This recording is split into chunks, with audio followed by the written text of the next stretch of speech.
Hi, Supermoto. I could hear you, but I cannot see you very well. Oy, oy, oy, oy. We gonna try out this Pro Tune shit and get some food.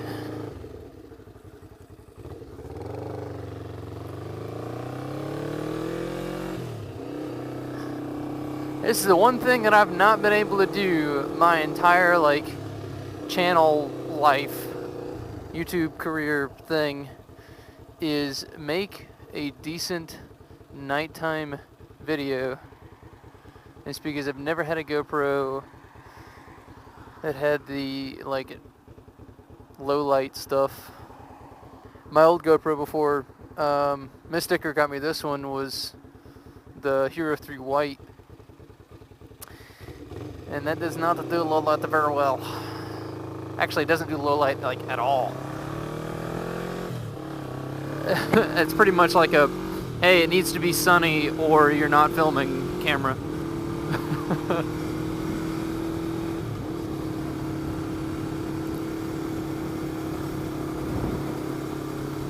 I really do not like filming in 60 frames a second, and it bums me out that that's the only way you can activate the low light mode. 60 frames has a purpose. Like, for GoPro videos of me wandering around talking to myself, it's not necessary. It's just like that's just, oh, so you want double the file size? Okay, well, here's 60 frames because you wanted to record at night, even though you don't need 60 frames because all you're doing is rolling around in circles. It's annoying. It also halves the actually, it more than halves the amount of space on the card for whatever reason. I think I had almost 3 hours or close to 4 hours on the card when it's empty, because I run a 32 gig and it cuts it down to an hour and a half.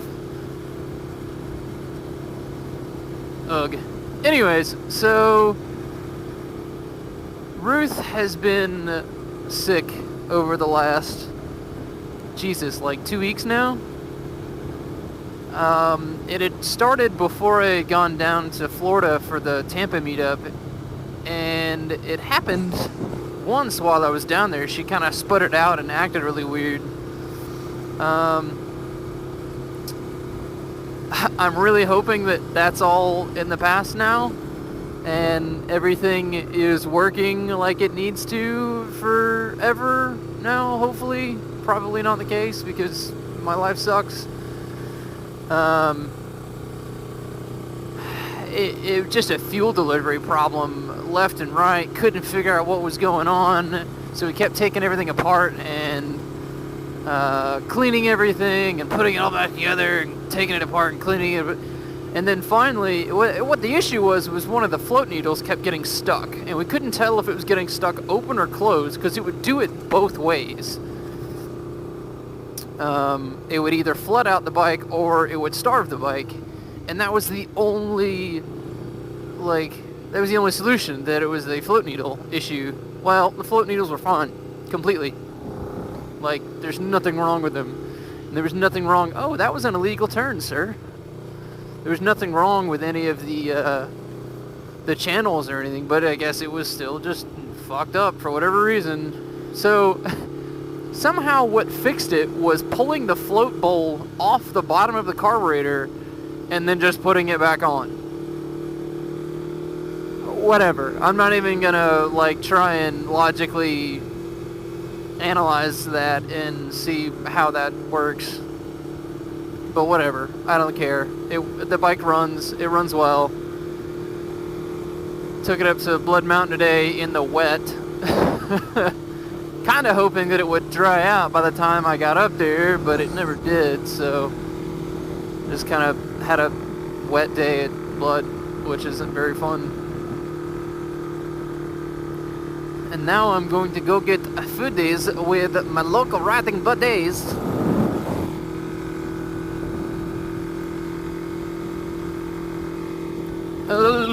Man, I hate it when you get helmet itch, like your head itches and you can't. There's no way, like you can't scratch it. So you have to like fucking shake your head back and forth and hope that something satisfies it.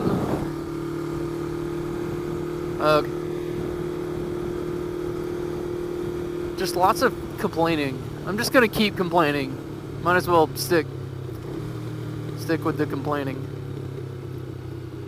Come on. Come on. Let's go. Let us go. Hello, Mr. Police Officers. There's a lot of you. I want to go in that lane.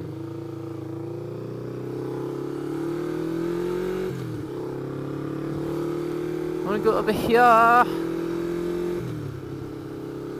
Ooh! Oh, yeah!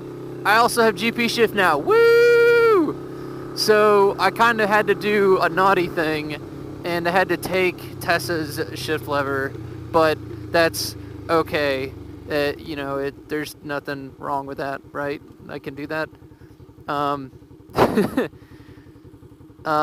The way the EX500 shift linkage is set up, the pivot point for the actual like shifter is out in front, or it's behind where you actually put it down. So the only way you can switch it is by flipping the front. Like most bikes, you flip the actual clamp on the shift rod.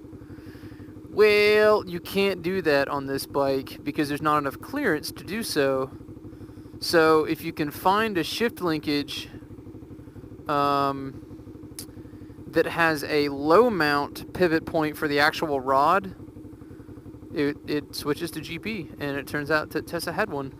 And by Tessa having one, I just mean that the F4i rear sets that I bought for her had one. So I lucked out on that. That was dope. I mean, it's not like she's going to be using it anytime soon, ever. I'm not getting... Well, I shouldn't say ever. I would love to have her running again, but... Pick a fucking lane, man.